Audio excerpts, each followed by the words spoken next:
Okay viewers, well this is definitely the last video. I'm in Mundaring, about 30k out of Perth, so it's the end of the trip, it's all over, 7 weeks, well 6.5 weeks. I was thinking of doing the Mundaring Powerline track, but it's getting on a bit now, it's 5 o'clock at the moment, and yeah, I really am over it, so I'm just going to head over to Matt's joint and get cleaned up and probably get a good night's sleep tonight. So yeah, so I've got some stats for you. Okay, what have we done? Approximately, alright, most of these are approximate. I haven't kept any hard figures. So I've spent about $5,800 in 6.5 weeks. It's a pretty cheap holiday, considering people will spend $5 grand, $10 grand to go overseas for a couple of weeks. So I've seen a lot of Australia, had a fantastic time for $5,800. Break that down. $2,753 in fuel, that's the biggest cost. I've done 8,170 Ks, so a lot of Ks, eh? Alright, I spent $300 on a recovery today. I've spent $224 on hotels and that sort of accommodation. I spent $147 on caravan parks, $500 on shark diving. Groceries were $629. Permits and national park fees, all that sort of shit, $101. $51 on clothes washing. $103 on car washing, about $200 on beer. So if you take out the recovery, the shark diving, the hotels, there's over $1,000 there. Permits and camp fees, you've probably got to include that, your car washing, your clothes washing. Take $200 off for beer, that's $1,200. You could take $150 off for the caravan parks, that's $1,300. So out of the 5,800, let's say take 1,300 off, you could do it for $4.5 grand, and 2,800 bucks of that is fuel. So add all that up, there's about $900 of money that I've just spent on incidentals, whether it be fish and chips or whatever. Pretty cheap holiday, I reckon. 8,170 Ks, that's a fair bit. So, just going through all my notes here.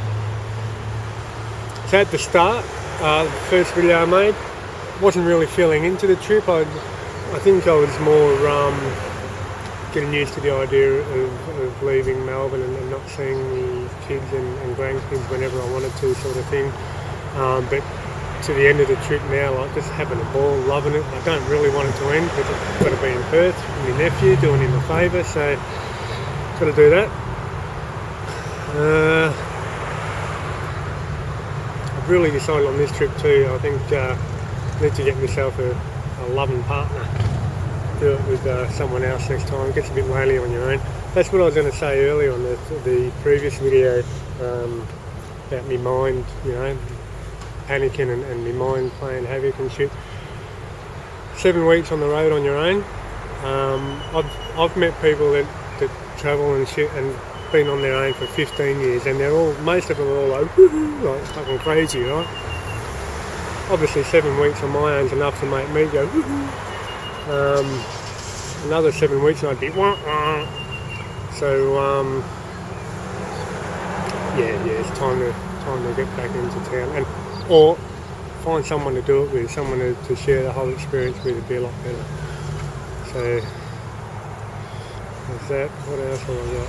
Highlights: shark diving, catching a salmon in Robe, being able to fix your car when that panhard rod fell out. Thanks Cody for that. I would have been fucked without you, mate. That was a highlight. Not catching giant salmon, that was a low light. And not having cash or access to money coming across the Nullarbor to be able to see the caves, that was a bit of a bummer. That's about all the notes I've got written here. So I've gone from cold, snow in Mount Kosciuszko, travelling through the high country, snow again in Victoria, to the sandy deserts, the sandy beaches, in South Australia, the rugged coast, the wind, gone through the desert, the silent nights of the desert and all that sort of thing. So I've been through a lot of different terrain and weather types and all that sort of thing. It's just been fantastic. So I recommend any of you, get yourself a four-wheel drive. Don't spend 5-10 grand going overseas for a couple of weeks. Do this. It's fantastic. That's about all I've got to say. Until the next trip, hopefully, if all things work out as I plan, I hope to do the Canning Stock route next year. Probably take a month to do that. It's actually 2 weeks to do the stock route, but then you need a few days to get up there, and I want to go and do the Kimberleys for a couple of weeks. I loved it up there last time, so I'll do that for a couple of weeks, and be a month trip. And then hopefully again, all things being going to plan, I hope to do Cape York the following year.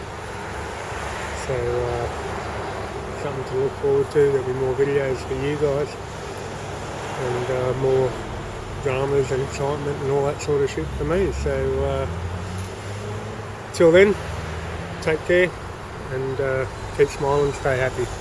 Bye.